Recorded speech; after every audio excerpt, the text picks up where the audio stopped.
தாவேகாவினுடைய செயல்பாடு எப்படி பாக்குறீங்க? தாவேகா அரசினுடைய செயல்பாடு இப்போ நீங்க ஒண்ணு அதாவது இந்த 50 நாள்ல மாண்புமிகு முதலமைச்சர் திரு விஜய் அவர்களின் ஆட்சி, நீங்க யார வேணா கேளுங்க. இப்ப வெளியில போய் இங்க யார சாதாரண ஒரு மக்களை கேட்டாலும் என்ன சொல்றாங்க?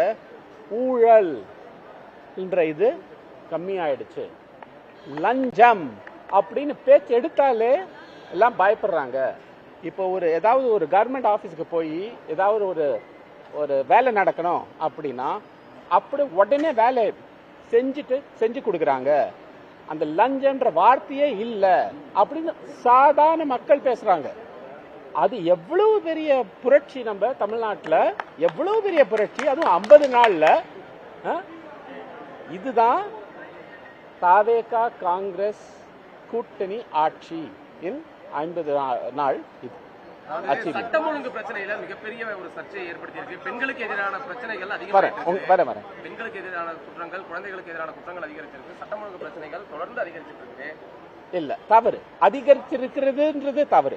என்ன நடந்துட்டு இருந்துச்சோ அது நடந்துட்டு இன்னும் கொஞ்சம் கேசஸ் எல்லாம் வந்துட்டு இருக்கு. அவ்வளவுதான், அதிகமா ஆகல. டேட்டா நான் பாத்துருக்கேன். அதாவது 50 நாள் தானே. இல்ல, ஒரு நிமிஷம் இருங்க. 50 நாள்ல லா அண்ட் ஆர்டர் அப்படின்னு பாத்தீங்கன்னா என்ன, முதல்ல ஒரு பெரிய இது என்ன எடுத்திருக்காங்க? சிங்கப்பெண் என்ற ஒரு ஸ்கீம் எடுத்துட்டு வந்தாங்களா இல்லையா? அது ஒவ்வொரு எவ்வளவு பெரிய மாநிலம், நம்ம அந்த ஒவ்வொரு மாவட்டத்துக்கும் போய் அந்த ஸ்கீமை இது பண்றதுக்கு டைம் ஆகுமா இல்லையா? எங்க 5 வருஷம் எவ்வளவு நடந்துச்சோ அதை நீங்க 50 நாள்ல ஒப்பிட்டு பாக்குறீங்களே, அது நியாயமா? அது சாத்தியமா? ஆனா இது ஒரு பிரச்சனை அப்படின்னு கவனம் செலுத்தி இதுக்காக ஒரு வித்தியாசமான ஒரு ஸ்கீம் எடுத்துட்டு வந்து சிங்கப்பெண் அப்படின்னு வெயிட் பண்ணி பாருங்க. இதுல நிச்சயமா ஆட்சி கவனம் செலுத்துது.